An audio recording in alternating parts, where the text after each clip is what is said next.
Well, hello, all my netizen. It's nice to see you here again. And for today, we will going to discuss about develop and maintain food and beverage product knowledge in restaurant operation. But before we begin, allow me to introduce myself. My name is Mr. Arya. I'm also the head of food and beverage service and bartending here in Medi Groups. Okay, when we talk about product knowledge, so you have to learn about how to sell and promote the F&B product. Kalau kita berbicara F&B, food and beverage service, kalau kita bicara menu, kalau kita bicara F&B service, menu adalah hal yang sangat krusial. Ya, menu itu adalah segala sesuatu yang harus teman-teman pahami. Ya, teman-teman bekerja di suatu tempat, restoran ataupun hotel, yang paling pertama teman-teman harus lihat adalah menunya. Pahami menunya, isinya apa, agar teman-teman bisa menjelaskannya kembali ke tamu.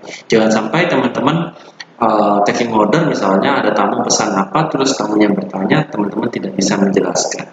Nah, menu ini akan sangat bervariatif sekali. Pada umumnya di dalam sebuah menu itu ada beberapa courses. Courses itu bisa saja beberapa pilihan yang dibagi menjadi kategori ataupun kelompok tertentu. Kelompok itu bisa saja appetizer, bisa saja soup, salad, main courses, dessert, kemudian ada snack, ada cheese, ada pasta, ada noodles, dan juga maybe ada vegetables. That's for the menus, and don't forget about the drinks. Belum lagi ada minumannya yang harus teman-teman pahami.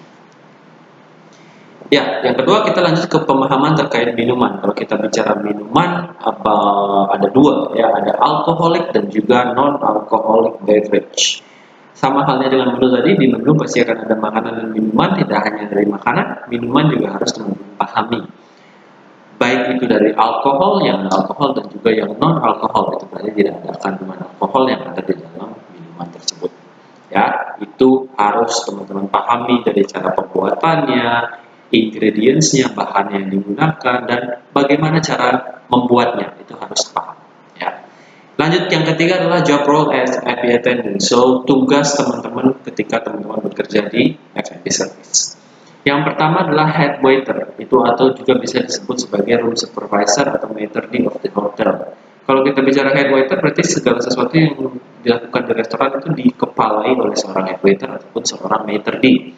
Maitre d' ini hanya dia mengorganize itu memastikan segala sesuatunya itu berjalan dengan baik. Untuk job desk-nya sendiri, teman-teman silakan bisa dibaca di dalam slide PowerPoint tersebut. Ya.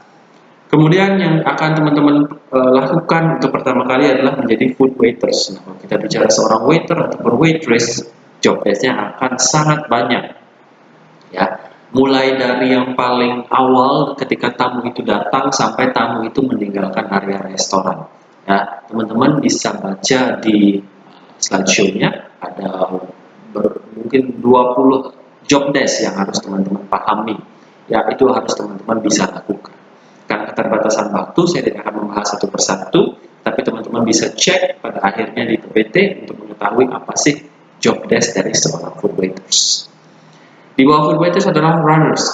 Kalau runners itu erat kaitannya dengan kalau runner kan run, ya. Kata dasarnya run itu berarti berlari, bukannya berarti di restoran tulisnya lari dalam restoran, tapi runners lebih ke hanya fungsinya tidak bertemu tamu, tetapi dia fungsinya adalah mengambil makanan dari kitchen menuju restoran area. Jadi dia akan berputar terus pada saat operasional untuk mengambil dan menaruh makanan di restoran.